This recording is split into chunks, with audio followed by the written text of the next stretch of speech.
My name is Anya Hayes. For the past decade, my life has been rooted in the quiet, moss-draped town of Willow Creek, Oregon. It's the kind of place where the air smells of damp earth and pine even in the middle of town, where the seasons don't just change the color of the leaves, but seem to alter the very quality of the light. I live with my husband, Marcus, and our 7-year-old daughter, Sophie, in a restored craftsman bungalow on a street lined with 100-year-old oak trees. Their gnarled branches form a canopy overhead, dappling the sidewalk in a shifting mosaic of sun and shadow that I have come to see as a metaphor for life itself. By profession, I am a librarian, the keeper of our small town's collective memory. I find a deep, abiding peace in the hushed aisles, in the scent of aging paper and binding glue. It's a world of order and narrative, where every story, no matter how chaotic, has a beginning, a middle, and an end. Marcus is an architect, a man who thinks in lines and structures, who sees the world in terms of potential and sound foundations. He is my anchor, a calm and logical presence whose love is as steady and reliable as the old-growth forests that surround our town. And then there is Sophie, our daughter, a whirlwind of vibrant, creative energy. She has my love for stories and Marcus's eye for detail, and she spends her days drawing fantastical creatures, building elaborate fairy houses in the backyard, and asking questions about the world that are so profound they sometimes leave me breathless. Our life is a quiet tapestry, woven with the threads of routine and simple joys. But the brightest, most essential thread in that tapestry has always been my sister, Isabel. She lives just 2 towns over, a short, scenic drive along the river. Isabel is my opposite and my complement. Where I am reserved and introspective, she is effervescent and full of warmth, a person who doesn't just enter a room but fills it. Her hands are always busy kneading dough, potting flowers, or wrapping a comforting arm around someone's shoulders. Her family is an extension of our own. Her husband, Gideon, is a man who seems carved from kindness itself. He's a software developer who works from home, a quiet, steadfast presence who adores my sister. The love between them is a gentle, visible thing, a quiet understanding that needs no loud pronouncements. Whenever I see the way he looks at her, a small, private smile playing on his lips as she tells an animated story, I feel a sense of profound rightness in the world. They have 2 children, Caleb, a thoughtful 10-year-old, and Tess, who is the same age as Sophie. The girls are more than cousins, they are kindred spirits. They share a secret language of giggles and whispers, and their bond is one of the purest things I have ever witnessed. Nearly every weekend, our 2 families merge into one. We gather for sprawling Sunday dinners, the adults talking for hours at the long wooden table while the children's laughter spills in from the yard. We celebrate every holiday, every milestone together. These moments have formed the bedrock of my happiness, the foundation upon which I've built my understanding of family. And at the center of that foundation, solid and unassuming, has always been Gideon. He is the patient uncle who will spend an hour helping Sophie perfect a crayon drawing, the reliable brother-in-law who is always the first to offer help, the devoted father whose gentle strength seems to be the calm center of Isabel's bustling world. This Saturday was to be a particularly joyful occasion, Tessa's 7th birthday. Isabel had been planning it for weeks, promising a garden party complete with a treasure hunt, a homemade strawberry shortcake, and a mountain of presents. As the day approached, a feeling of sweet, simple anticipation settled over our house. Life felt perfect, seamless, a story from one of the books in my library with a guaranteed happy ending. I had no way of knowing that a single, hidden chapter was about to be ripped open, revealing a narrative so dark and complex it would threaten to tear our entire world apart. The morning of the party dawned with a pristine, storybook beauty. A soft, golden light, the kind unique to late spring in the Pacific Northwest, filtered through the oak leaves outside our bedroom window. I lay in bed for a moment, listening to the gentle rhythm of Marcus's breathing beside me and the distant chirping of birds. Down the hall, I could hear the soft scratch of Sophie's colored pencils on paper. She was already awake and creating, no doubt making a special birthday card for Tess. A feeling of deep contentment washed over me. These were the moments I collected, the quiet, ordinary seconds that, when strung together, made up the substance of a happy life. "Morning," Marcus murmured, his voice thick with sleep. He rolled over and draped an arm across me. "You're thinking loud today." I smiled, turning to face him. "Just thinking about how lucky we are." He agreed, his eyes still closed. "The luckiest. Are you ready for the sugar-fueled chaos that is a 7-year-old's birthday party?" "I was born ready," I laughed. "Besides, you know Isabel's parties are more magical than chaotic." After a leisurely breakfast of pancakes, which Sophie insisted on decorating with whipped cream and berries, we set about getting ready. The gift for Tess was already wrapped, a beautiful, leather-bound sketchbook and a professional set of watercolor paints. Sophie had picked it out herself, declaring that Tess needs good tools to draw all the magic in her brain. I chose a simple linen dress, the color of a summer sky, while Marcus put on his usual weekend uniform of a soft, worn-in button-down shirt and jeans.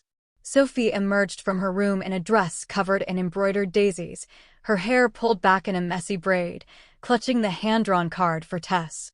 The drive to Isabel's house was a familiar one, a winding route that followed the Clackamas River. The windows were down, and the air that rushed in was sweet with the scent of blooming honeysuckle and damp river stones. Sophie chattered excitedly from the back seat, pointing out landmarks from our previous trips. "Look, that's the big rock that looks like a sleeping bear," she'd shout, or "Remember when we had a picnic in that field and a ladybug landed right on your nose, Mama?" Marcus and I exchanged a smile. We were building a map of memories for her, a geography of joy that I hoped would always guide her back home. As we pulled into Isabel and Gideon's driveway, the scene was exactly as I'd imagined. Colorful paper lanterns were strung between the branches of the birch trees in their front yard. A crowd of small, laughing children were already chasing each other across the lawn. The front door was wide open, a welcoming invitation into the warmth within. Isabel met us on the porch, wiping her hands on her flour-dusted apron. Her face was flushed with happiness and the heat from the kitchen. "You're here," she exclaimed, pulling me into a hug that smelled of sugar and vanilla.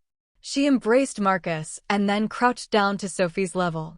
"Happy birthday to my favorite niece's favorite cousin," she joked, tweaking Sophie's nose. We stepped inside, and the house was a symphony of celebration. The air was thick with the aroma of baking cake and fresh-cut flowers from Isabel's magnificent garden. Gideon was in the living room, a gaggle of children gathered around him as he skillfully twisted balloons into animal shapes. He looked up as we entered, his face breaking into that familiar, gentle smile. "The Hays have arrived," he announced warmly. He handed a blue balloon dog to a delighted little boy before crossing the room to greet us.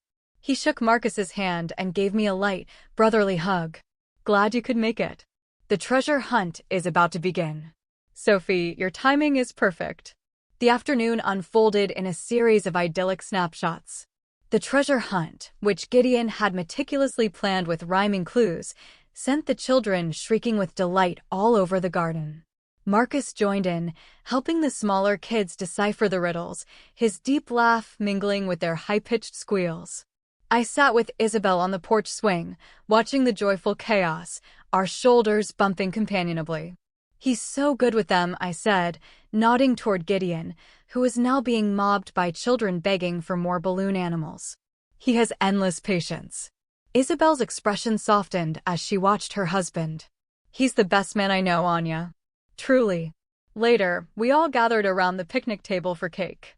Isabel's creation was a masterpiece, 3 layers of fluffy white cake with fresh strawberries and cream, decorated with delicate, edible flowers she'd crystallized herself. As everyone sang happy birthday, I watched Tessa's face, illuminated by the 7 flickering candles, her eyes wide with wonder. She looked from her mother to her father, her expression a perfect reflection of the love that enveloped her. In that moment, our family felt unbreakable, a fortress of love and shared history. After the cake and presents, a contented lull settled over the party. The other parents began to gather their children, and the crowd thinned. Marcus was deep in conversation with another father about city planning, and Sophie was showing Tess her new sketchbook in a quiet corner of the yard. I felt a need for a moment of stillness, a chance to absorb the beauty of the day. I slipped away from the dwindling group and wandered into Isabel's garden, my sanctuary. She had a true gift, a way of coaxing life from the soil that felt like a form of magic. I walked along the stone path, breathing in the heady scent of roses and lavender. I trailed my fingers over the velvety leaves of a lamb's ear plant and watched a honeybee dance over a stalk of purple salvia. The sun was beginning to dip lower in the sky, casting long, dramatic shadows across the lawn. It was peaceful. It was perfect. And then, my phone buzzed in the pocket of my dress, a jarring, electronic sound in the natural harmony of the garden. I glanced at the screen. It was Marcus. I smiled, assuming he was calling to tell me it was time to round up Sophie and head home. I pressed the phone to my ear. "Hey," I said softly. "I'm just in the garden. It's so beautiful back here." "Anya." The sound of my name stopped me cold. It wasn't his voice. Or rather, it was his voice, but stripped of all its familiar warmth and calm. It was tight, strained, like a wire pulled taut to its breaking point. "Marcus? What's wrong? You sound strange." "Listen to me," he said, his voice a low, urgent hum. "I need you to listen to me very carefully, and you cannot ask questions. Just do exactly as I say." "Where are you right now?" "Exactly." The world seemed to narrow to the sound of his voice and the frantic beating of my own heart. "I'm in Isabel's garden. By the rose bushes." "Okay. Go back to the house. Find Sophie. Take her by the hand and walk to our car. Get in, lock the doors, and leave. Don't say a long goodbye.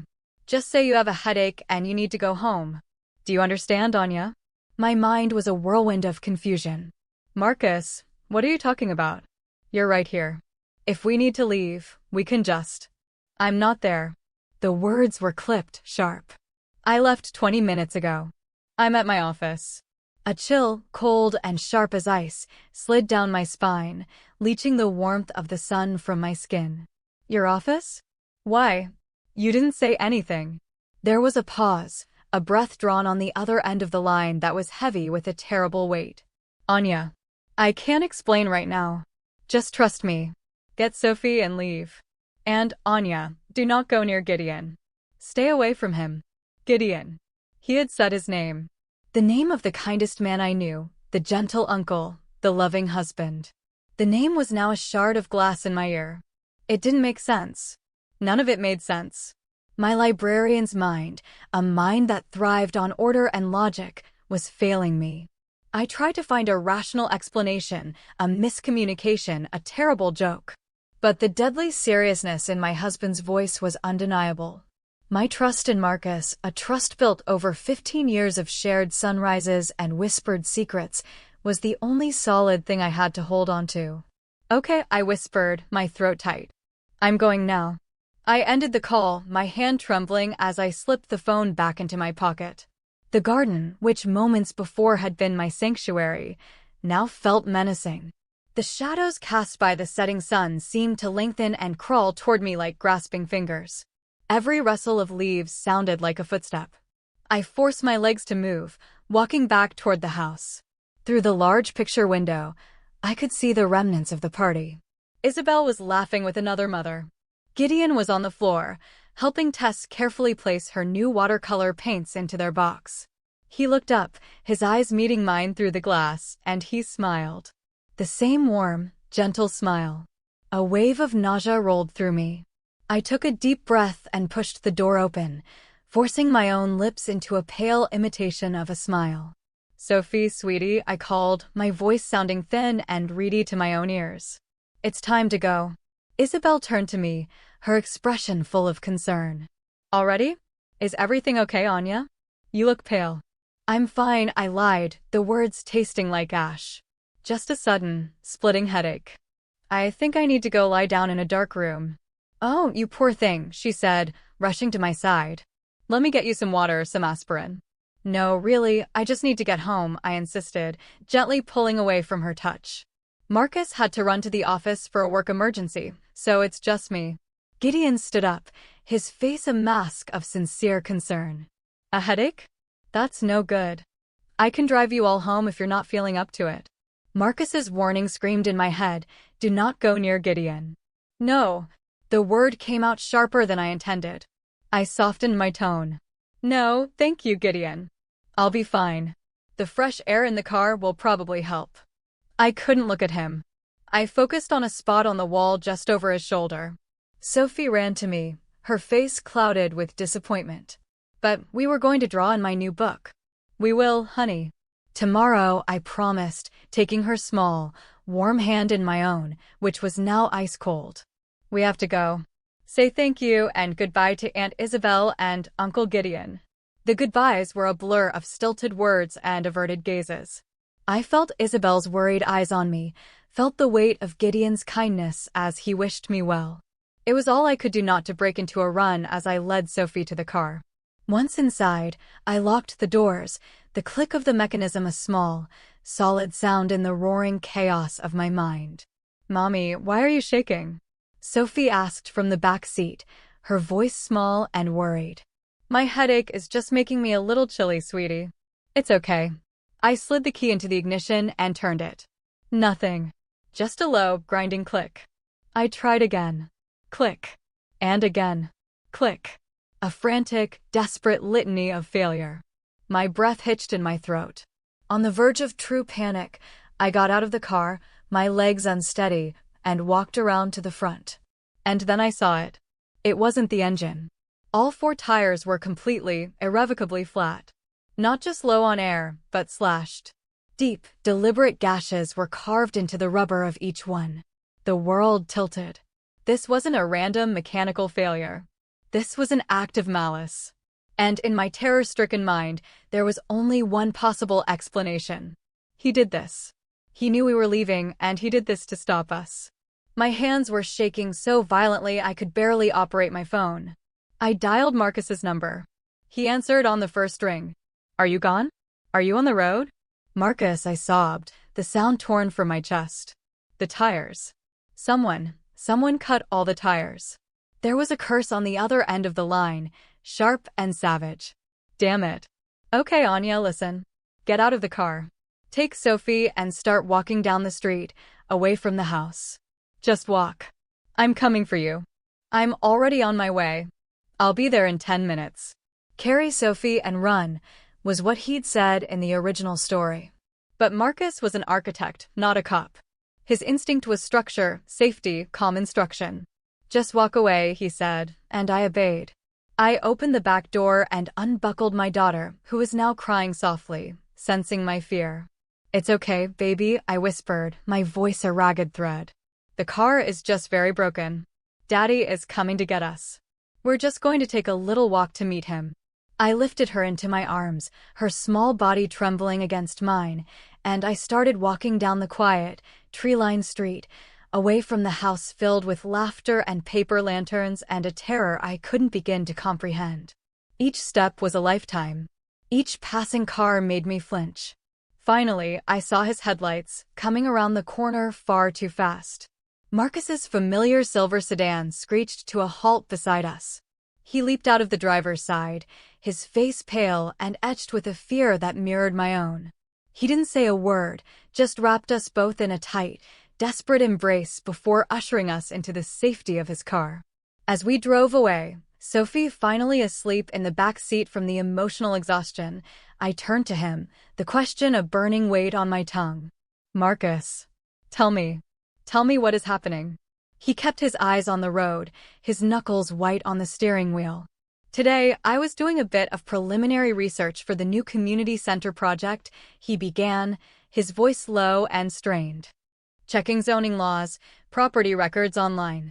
Gideon and Isabel's address is near the proposed site, so I pulled up their block on the county GIS map. And there was a flag on their property. A public notification. He paused, swallowing hard. It's something they have to post by law. An alert. Gideon. Anya, 15 years ago, before he ever met Isabel, he was convicted. For aggravated assault and unlawful contact with a minor.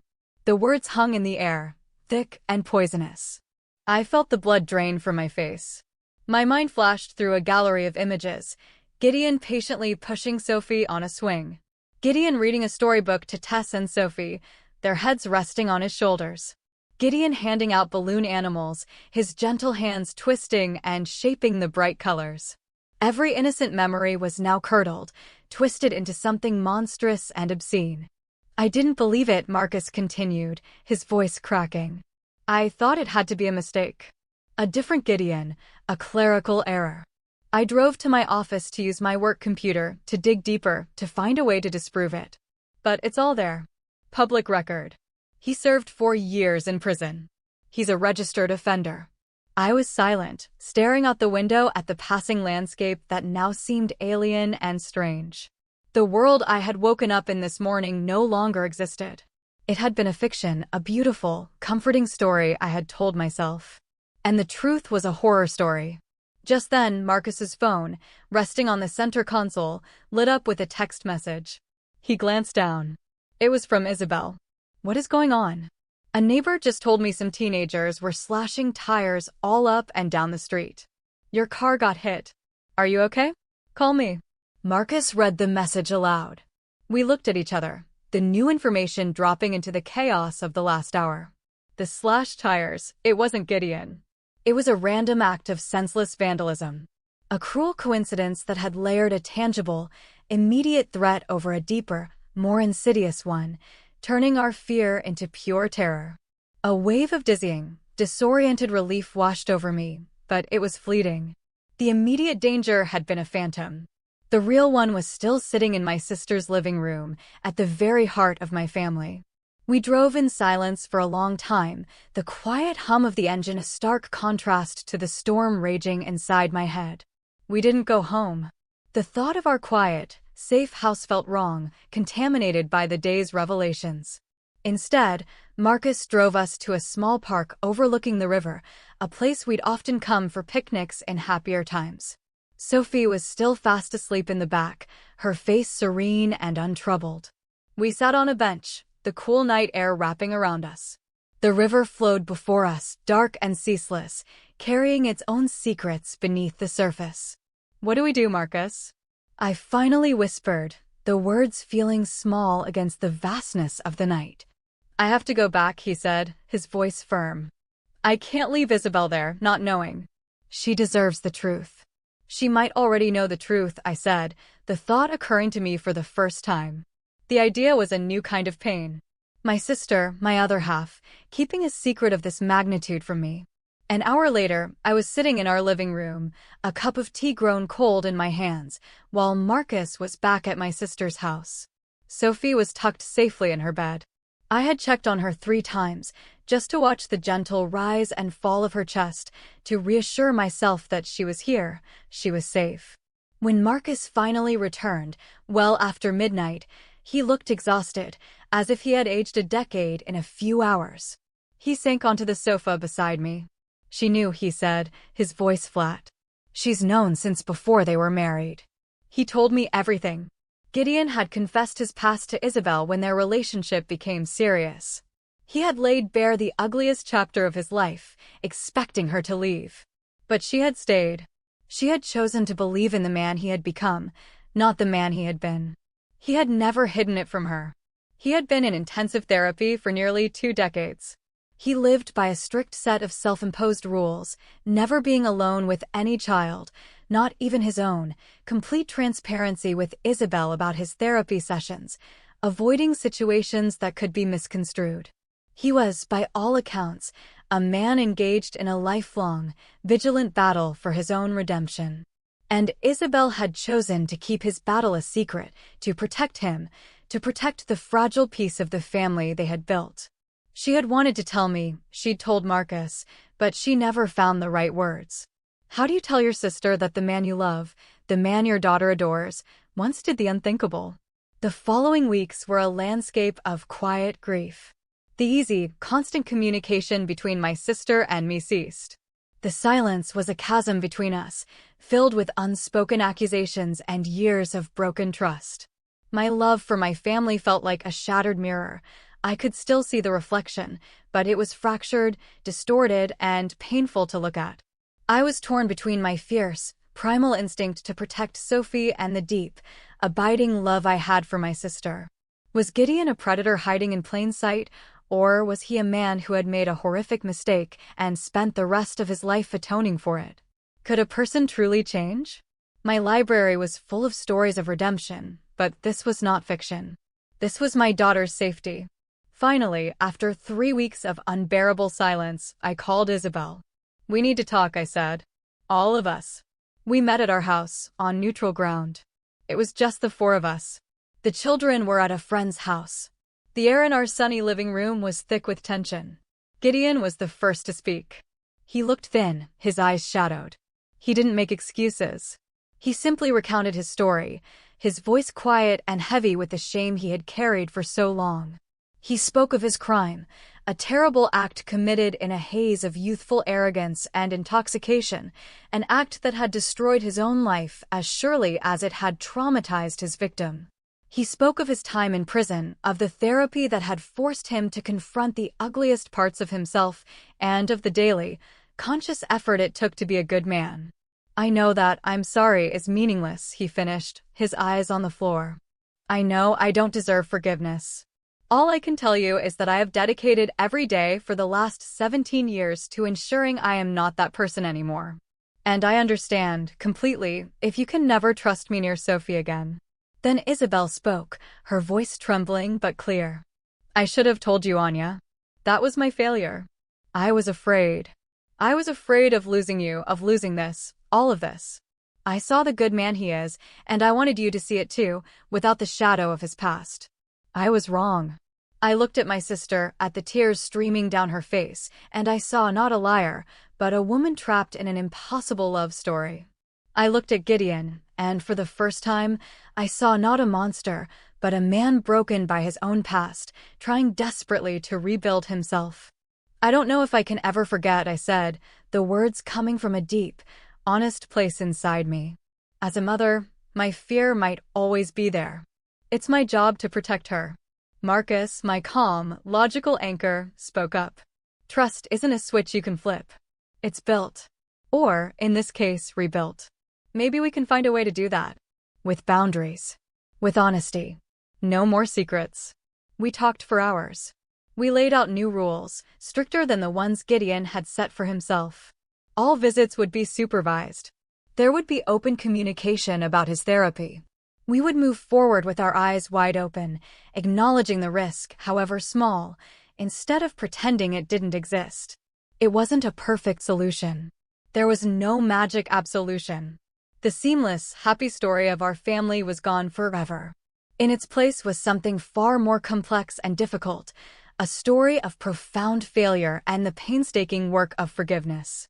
In the months that followed, we began to slowly, carefully, weave a new tapestry. Our family gatherings were more subdued at first, tinged with a new awareness. But we kept showing up. We kept talking. I watched Gideon from a distance, and I saw his vigilance, his careful respect of the new boundaries. I watched Sophie and Tess play, their innocent laughter a healing balm. I haven't forgotten, and I don't think I ever will. The fear for my daughter remains, a quiet hum beneath the surface of my days. But I have also learned that families are not fairy tales. They are messy, flawed, and complicated organisms. They are forged not just in moments of joy, but in the crucible of crisis. Love, I'm learning, isn't about demanding perfection. It's about seeing the fractures and the darkness and choosing to stay, to help mend, to hold the light for each other in the shadows. Our story is no longer simple, but perhaps, in the end, it is more true and more resilient because of it.